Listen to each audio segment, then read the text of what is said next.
ಅಖಂಡ ಭಾರತ ವಾಹಿನಿಯ ಸಮಸ್ತ ವೀಕ್ಷಕರಿಗೆ ನಮಸ್ಕಾರ. ಮತ್ತೊಂದು ವಿಡಿಯೋಗೆ ಸ್ವಾಗತ. ಕರ್ನಾಟಕದ ಕಾಂಗ್ರೆಸ್ ಸರ್ಕಾರ ಅಧಿಕಾರಕ್ಕೆ ಬಂದ ದಿನದಿಂದಲೂ ಒಂದಿಲ್ಲೊಂದು ವಿವಾದ ಹುಟ್ಟಿಕೊಳ್ಳುತ್ತಲೇ ಇದೆ. ಧರ್ಮದ ನಡುವಿನ ಸಂಘರ್ಷದ ನಡುವಲ್ಲೇ ಜಾತಿ ಸಂಘರ್ಷಕ್ಕೆ ಖುದ್ದು ಸರ್ಕಾರವೇ ಇದೀಗ ಎಡೆಮಾಡಿಕೊಟ್ಟಿದೆ. ಜಾತಿ ಗಣತಿಯ ಹೆಸರಲ್ಲಿ ಹಿಂದೂ ಧರ್ಮವನ್ನೇ ಒಡೆಯುವುದಕ್ಕೆ ಕಾಂಗ್ರೆಸ್ ಮುಂದಾಗಿದೆ. ಕಾಂಗ್ರೆಸ್ ಸರ್ಕಾರದ ವಿರುದ್ಧ ಹಿಂದೂ ಧರ್ಮೀಯರು ಸಮರ ಸಾರಿದ್ದಾರೆ. ಹಿಂದೂ ಜಾತಿಯ ಜೊತೆಗೆ ಕ್ರಿಶ್ಚಿಯನ್ ಪದ ಸೇರ್ಪಡೆಗೆ ತೀವ್ರ ವಿರೋಧ ವ್ಯಕ್ತವಾಗಿದೆ. ಸರ್ಕಾರವೇ ಮತಾಂತರಕ್ಕೆ ಅವಕಾಶ ಕಲ್ಪಿಸಿದೆ ಅನ್ನೋ ಆರೋಪವೂ ಕೇಳಿಬಂದಿದೆ. ಅಷ್ಟಕ್ಕೂ ಏನಿದು ಜಾತಿ ಗಣತಿ ವಿವಾದ ಅನ್ನೋದನ್ನ ಹೇಳ್ತೀವಿ. ಈ ವಿಡಿಯೋವನ್ನ ತಪ್ಪದೆ ಕೊನೆವರೆಗೂ ನೋಡಿ. ಅಖಂಡ ಭಾರತ ವಾಹಿನಿಯನ್ನ ತಪ್ಪದೆ ಸಬ್ಸ್ಕ್ರೈಬ್ ಮಾಡಿ. ವಿಡಿಯೋವನ್ನ ಮೊದಲು ನೋಡಲು ಬೆಲ್ ಐಕನ್ ಕ್ಲಿಕ್ ಮಾಡಿ. ವಿಡಿಯೋವನ್ನ ಇತರರಿಗೂ ಶೇರ್ ಮಾಡಿ. ಕರ್ನಾಟಕದ ಕಾಂಗ್ರೆಸ್ ಸರ್ಕಾರ ಮತ್ತೆ ಜಾತಿ ಗಣತಿ ನಡೆಸೋದಕ್ಕೆ ಮುಂದಾಗಿದೆ. ಈಗಾಗಲೇ ಜಾತಿ ಹಾಗೂ ಉಪಜಾತಿಗಳ ಪಟ್ಟಿಯನ್ನು ಬಿಡುಗಡೆ ಮಾಡಿದೆ. ಸರ್ಕಾರ ಬಿಡುಗಡೆ ಮಾಡಿರುವ ಜಾತಿಗಳ ಪಟ್ಟಿಯ ವಿರುದ್ಧ ಅಪಸ್ವರ ಕೇಳಿಬಂದಿದೆ. ಕಾಂಗ್ರೆಸ್ ಸರ್ಕಾರದ ನಡೆಯನ್ನ ಬಿಜೆಪಿ ತೀವ್ರವಾಗಿ ವಿರೋಧಿಸಿದೆ. ಅಷ್ಟೇ ಅಲ್ಲ, ಹಲವು ಜಾತಿಗಳ ಮುಖಂಡರು ಜಾತಿ ಗಣತಿಯಲ್ಲಿ ಲೋಪಗಳನ್ನ ಎತ್ತಿ ಹಿಡಿದಿದ್ದಾರೆ. ಮತ್ತೊಂದೆಡೆಯಲ್ಲಿ ಮಠಾಧೀಶರು ಸರ್ಕಾರದ ವಿರುದ್ಧ ಹೋರಾಟದ ಎಚ್ಚರಿಕೆ ನೀಡಿದ್ದಾರೆ. ಕರ್ನಾಟಕ ಹಿಂದುಳಿದ ವರ್ಗಗಳ ಆಯೋಗ ಇದೇ ಸೆಪ್ಟೆಂಬರ್ 22ರಿಂದ ಅಕ್ಟೋಬರ್ 7ರವರೆಗೆ ಸಾಮಾಜಿಕ ಮತ್ತು ಶೈಕ್ಷಣಿಕ ಸಮೀಕ್ಷೆ ನಡೆಸೋದಕ್ಕೆ ಮುಂದಾಗಿದೆ. ಕರ್ನಾಟಕದಲ್ಲಿನ ಹಲವು ಸಮುದಾಯಗಳ ಸಾಮಾಜಿಕ, ಆರ್ಥಿಕ ಮತ್ತು ಶೈಕ್ಷಣಿಕ ಸ್ಥಿತಿಗತಿಗಳ ಸಮಗ್ರ ಮಾಹಿತಿಯನ್ನ ಸಂಗ್ರಹಿಸೋದು ಈ ಸಮೀಕ್ಷೆಯ ಉದ್ದೇಶ ಅಂತ ಕರ್ನಾಟಕದ ಕಾಂಗ್ರೆಸ್ ಸರ್ಕಾರ ಹೇಳಿದೆ. ಆದರೆ ಈ ಸಮೀಕ್ಷೆಯಿಂದ ಜಾತಿಗಳ ನಡುವೆ ಸಂಘರ್ಷ ಏರ್ಪಡುವ ಆತಂಕ ವ್ಯಕ್ತವಾಗ್ತದೆ. ಕೇಂದ್ರ ಸರ್ಕಾರವೇ ಗಣತಿ ನಡೆಸುತ್ತಿರುವಾಗ ರಾಜ್ಯ ಸರ್ಕಾರ ಮತ್ತೊಂದು ಜಾತಿ ಗಣತಿ ನಡೆಸುವ ಅಗತ್ಯ ಏನಿದೆ ಅನ್ನೋ ಅಭಿಪ್ರಾಯವು ವ್ಯಕ್ತವಾಗ್ತದೆ. ಜಾತಿ ಗಣತಿಯ ಕಾಲಂನಲ್ಲಿ ಧರ್ಮ ಎಂಬಲ್ಲಿ ನೀವು ನಾಸ್ತಿಕರೇ ಅಂತ ನಮೂದಿಸಿದ್ದಾರೆ. ಸರ್ಕಾರಕ್ಕೆ ನಾಸ್ತಿಕರೇ ಅಥವಾ ಆಸ್ತಿಕರೇ ಅಂತ ತಿಳಿಯುವ ಅಗತ್ಯತೆ ಏನಿದೆ ಅಂತ ಬಿಜೆಪಿ ನಾಯಕರು ಪ್ರಶ್ನಿಸುತ್ತಿದ್ದಾರೆ. ವೀರಶೈವ ಲಿಂಗಾಯತ ಸಮುದಾಯವನ್ನ ಒಡೆಯುವ ಕೆಲಸವನ್ನ ಸರ್ಕಾರ ಮಾಡ್ತಿದೆ ಅಂತ ಲಿಂಗಾಯತ ಮಠಾಧೀಶರು ಸರ್ಕಾರದ ವಿರುದ್ಧ ಗಂಭೀರ ಆರೋಪ ಮಾಡಿದ್ದಾರೆ. ಜಾತಿ ಗಣತಿ ಹಿನ್ನೆಲೆಯಲ್ಲಿ ಬಿಜೆಪಿ ನಾಯಕರು ಮತ್ತು ವಿವಿಧ ಹಿಂದೂ ಸಂಘಟನೆಗಳು ದುಂಡು ಮೇಜಿನ ಸಭೆ ಕರೆದಿವೆ. ಸಭೆಯಲ್ಲಿ ಪ್ರಮುಖವಾಗಿ ಹಿಂದೂ ಅನ್ನೋದು ಹಲವು ಜಾತಿಗಳ ಜೊತೆಗೆ ಕ್ರಿಶ್ಚಿಯನ್ ಪದ ಬಳಕೆಗೆ ತೀವ್ರ ಆಕ್ಷೇಪ ವ್ಯಕ್ತಪಡಿಸಿದ್ದಾರೆ.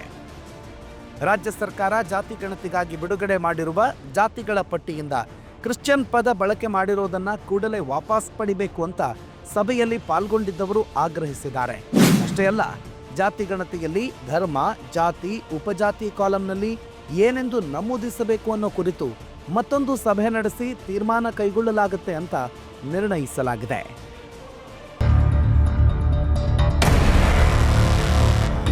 ಜಾತಿ ಗಣತಿಯಿಂದ ಮತಾಂತರ. ಕರ್ನಾಟಕದಲ್ಲಿ ನಡೀತಿರುವ ಜಾತಿ ಗಣತಿಯ ಹಿಂದೆ ರಾಜಕೀಯ ಮತ್ತು ಸಾಮಾಜಿಕ ವಿವಾದದ ಕಾರಣಗಳಿವೆ ಅನ್ನೋ ಆರೋಪ ಕೇಳಿಬಂದಿದೆ.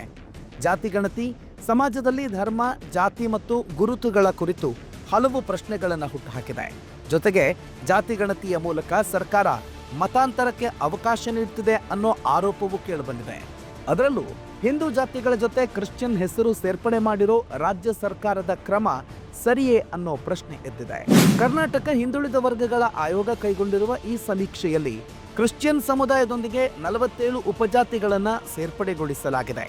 ಕುರುಬ Christian, Vokkaliga Christian, Lingayat Christian ಹೀಗೆ ಹಲವು ಉಪಜಾತಿಗಳ ಸೇರ್ಪಡೆ ಆಗಿರೋದು ಹಿಂದೂ ಧರ್ಮೀಯರ ಆತಂಕಕ್ಕೆ ಕಾರಣವಾಗಿದೆ. ಕಾಂಗ್ರೆಸ್ ಸರ್ಕಾರ ಮತಾಂತರಕ್ಕೆ ಅವಕಾಶ ನೀಡುತ್ತಿದೆ ಅಂತ ಬಿಜೆಪಿ ಮತ್ತು ಹಿಂದೂ ಸಂಘಟನೆಗಳು ಆಕ್ಷೇಪ ವ್ಯಕ್ತಪಡಿಸಿವೆ. ಈಗಾಗಲೇ ಮತಾಂತರಗೊಂಡ ವ್ಯಕ್ತಿಗಳು ತಮ್ಮ ಮೂಲ ಜಾತಿಯನ್ನ ಉಳಿಸಿಕೊಳ್ಳಲು ಇದು ಸಹಕಾರಿಯಾಗುತ್ತೆ. ಈ ಮೂಲಕ ಹಿಂದೂ ಸಮಾಜವನ್ನ ವಿಭಜನೆ ಮಾಡುವ ಹುನ್ನಾರವನ್ನ ಕಾಂಗ್ರೆಸ್ ಸರ್ಕಾರ ಹೊಂದಿದೆ ಅಂತ ಬಿಜೆಪಿ ನಾಯಕರು ಆರೋಪಿಸಿದ್ದಾರೆ. ಹಿಂದೂ ಸಮುದಾಯದಲ್ಲಿ ಅಸಮಾನತೆಗಳ ಕಾರಣದಿಂದ ಜನ ಮತಾಂತರಗೊಳ್ಳುತ್ತಿದ್ದಾರೆ ಅನ್ನುವ ಮುಖ್ಯಮಂತ್ರಿ ಸಿದ್ದರಾಮಯ್ಯ ಅವರ ಹೇಳಿಕೆ ಮತಾಂತರ ಅನುಮಾನಕ್ಕೆ ಇನ್ನಷ್ಟು ಪುಷ್ಟಿ ಕೊಟ್ಟಿದೆ. ಜಾತಿ ಗಣತಿಯಿಂದ ಜಾತಿ ಸಂಘರ್ಷ. ಜಾತಿ ಗಣತಿಯಿಂದ ಜಾತಿಗಳ ನಡುವೆ ಸಂಘರ್ಷ ಹೆಚ್ಚಾಗಬಹುದು ಅನ್ನೋ ಭಯ ಜನರನ್ನ ಕಾಡ್ತಿದೆ. ಜಾತಿ ಗಣತಿಯ ಮೂಲಕ ಜಾತಿಗಳ ಲೆಕ್ಕಾಚಾರವನ್ನು ಹಾಕಿ ಆ ಸಂಖ್ಯೆಯನ್ನು ಬಹಿರಂಗಪಡಿಸಿದ್ರೆ ಜಾತಿ ಆಧಾರಿತವಾಗಿ ರಾಜಕೀಯ ಬಲ ಹೆಚ್ಚಿಸಿಕೊಳ್ಳುವ ಲೆಕ್ಕಾಚಾರವೂ ಇದೆ. ಜೊತೆಗೆ ಸರ್ಕಾರಿ ಸೌಲಭ್ಯ, ಮೀಸಲಾತಿ, ಅಧಿಕಾರ ಹಂಚಿಕೆಗೆ ಹೊಸ ಬೇಡಿಕೆ ಹುಟ್ಟಿಕೊಳ್ಳಲಿದೆ. ಭಾರತದ ಸಂವಿಧಾನ ಜಾತಿಗಳ ನಡುವೆ ತಾರತಮ್ಯಕ್ಕೆ ಅವಕಾಶ ನೀಡುವುದಕ್ಕೆ ನಿಷೇಧ ಹೇರಿದೆ. ಹಿಂದೂ ಜೊತೆಗೆ ಕ್ರಿಶ್ಚಿಯನ್ ಹೆಸರು ಸರಿಯಾ? ಭಾರತದ ಇತಿಹಾಸದಲ್ಲೇ ಹಿಂದೆಂದೂ ಕಂಡಿರದ ಉಪಜಾತಿಗಳನ್ನು ಕರ್ನಾಟಕ ಕಾಂಗ್ರೆಸ್ ಸರ್ಕಾರ ಸೇರ್ಪಡೆ ಮಾಡಿದೆ. ಹಿಂದೂ ಧರ್ಮದ ಜಾತಿಯ ಜೊತೆಗೆ ಕ್ರಿಶ್ಚಿಯನ್ ಅನ್ನೋ ಪದವನ್ನು ಸೇರಿಸಿರೋದು ತೀವ್ರ ವಿವಾದಕ್ಕೆ ಎಡೆಮಾಡಿಕೊಟ್ಟಿದೆ. ಒಬ್ಬ ವ್ಯಕ್ತಿ ಮತಾಂತರ ಆದರೂ ಕೂಡ ಆತ ಮೂಲ ಧರ್ಮದಲ್ಲಿಯೇ ಇರ್ತಾನೆ. ಆದರೆ ಕಾಂಗ್ರೆಸ್ ಸರ್ಕಾರ ಹಿಂದೂ ಧರ್ಮದ ಜನರ ಸಂಖ್ಯೆಯನ್ನು ಕಡಿಮೆ ಮಾಡೋ ನಿಟ್ಟಿನಲ್ಲಿ ಹಿಂದೂ ಜಾತಿಯ ನಡುವೆ ಕ್ರಿಶ್ಚಿಯನ್ ಹೆಸರು ಸೇರ್ಪಡೆ ಮಾಡಿದೆ ಅನ್ನೋ ಆರೋಪವೂ ಇದೆ. ಜಾತಿಗಣತಿಯು ಭಾರತದ ಬಹು ಹಳೆಯ ಮತ್ತು ಸೂಕ್ಷ್ಮ ವಿಷಯವಾದ ಜಾತಿ ವ್ಯವಸ್ಥೆಯನ್ನ ಮತ್ತೊಮ್ಮೆ ಮುನ್ನೆಲೆಗೆ ತಂದಿದೆ. ಈ ಸಮೀಕ್ಷೆಯಿಂದ ಲಭ್ಯವಾಗೋ ದತ್ತಾಂಶಗಳು ಸಾಮಾಜಿಕ ನ್ಯಾಯದ ವಾದಗಳಿಗೆ ಬಲ ನೀಡುತ್ತಿವೆಯೇ ಅಥವಾ ಹೊಸ ಸಂಘರ್ಷಗಳಿಗೆ ಕಾರಣವಾಗುತ್ತಾ ಅನ್ನೋದಕ್ಕೆ ಕಾಲವೇ ಉತ್ತರಿಸಬೇಕಾಗಿದೆ. ಆದರೆ ಹಿಂದೂ ಧರ್ಮವನ್ನು ಒಡೆಯುವ ಕೆಲಸ ಯಾರೇ ಮಾಡಿದ್ರೂ ಅದನ್ನು ಸಹಿಸೋದಕ್ಕೆ ಸಾಧ್ಯವೇ ಇಲ್ಲ. ಮುಸ್ಲಿಮರಲ್ಲಿ, ಕ್ರೈಸ್ತರಲ್ಲಿಯೂ ಕೂಡ ಸಾಕಷ್ಟು ಉಪಜಾತಿಗಳಿವೆ. ಆದರೆ ಸರ್ಕಾರಿ ಸೌಲಭ್ಯ, ಮೀಸಲಾತಿ ಪಡೆಯೋ ವೇಳೆಯಲ್ಲಿ ಮುಸ್ಲಿಂ, ಕ್ರೈಸ್ತ ಧರ್ಮವನ್ನಷ್ಟೇ ನಮೂದಿಸ್ತಾರೆ. ಆದರೆ ಹಿಂದೂಗಳು ಜಾತಿ ಹೆಸರಲ್ಲಿ ಹೊಡೆದಾಡ್ತಿದ್ದಾರೆ. ಇನ್ಮುಂದೆ ಜಾತಿಗಳ ಹೆಸರಲ್ಲಿ ಬಡಿದಾಟ ಬಿಟ್ಟು ಹಿಂದೂಗಳೆಲ್ಲ ಒಗ್ಗಟ್ಟಾಗಲೇಬೇಕಾದ ಅನಿವಾರ್ಯತೆ ಇದೆ. ಮತ್ತೊಂದು ವಿಡಿಯೋದ ಜೊತೆಗೆ ಮತ್ತೆ ನಿಮ್ಮ ಮುಂದೆ ಬರ್ತೀವಿ. ಅಲ್ಲಿವರೆಗೂ ನೋಡ್ತಾ ಇರಿ ಅಖಂಡ ಭಾರತ, ಸನಾತನ ಯುಗ ಆರಂಭ.